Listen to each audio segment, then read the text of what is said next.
Every day, the shocking effects of climate change become more obvious, and it feels like there's nothing we can do about it.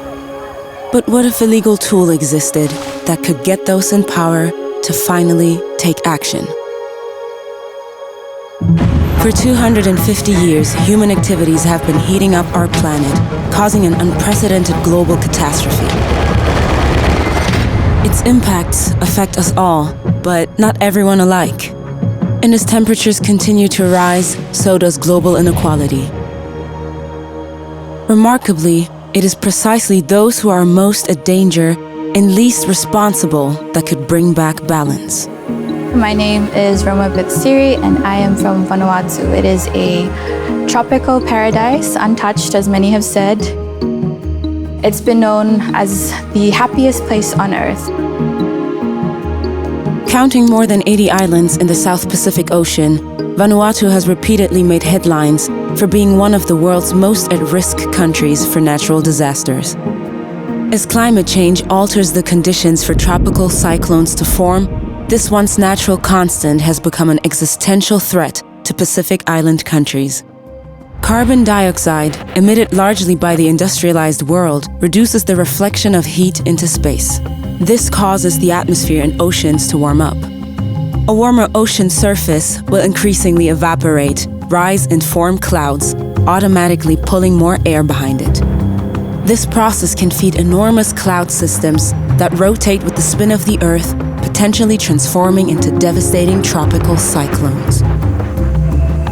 My first experience with a huge cyclone was the Cyclone Pam. It was a Category 5 cyclone.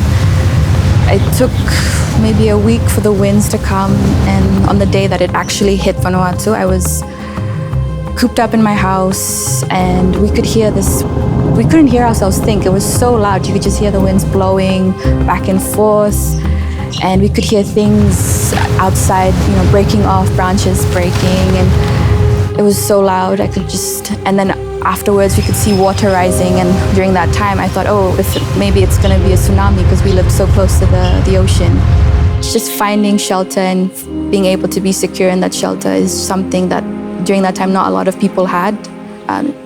So it was something we've never experienced before. And yeah, it was probably one of the most traumatic experiences of my life. Scientists expect the number of such devastating cyclones to double by 2050. And if the world fails to limit global warming, most Pacific islands will become uninhabitable. So far, we've been desperately slow to react. To stand up for the rights of present and future generations, the student initiative PISFCC from the South Pacific is campaigning to bring the world's biggest problem to the World Court. Their goal? A decisive legal statement or advisory opinion by the World Court clarifying the obligations of states to act on climate change. Such an advisory opinion could urge governments to significantly reduce carbon emissions and catalyze impactful climate lawsuits worldwide. To make this possible, the PISFCC initiative was taken up by the Vanuatu government and brought to the United Nations. If a simple majority of UN member states vote in favor of the initiative, the World Court will be asked to issue an advisory opinion.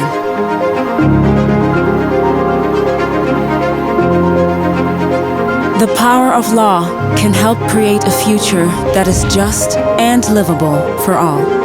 Help us to raise awareness for this historic cause. Learn how you can contribute to an advisory opinion and get those in power to finally take climate action.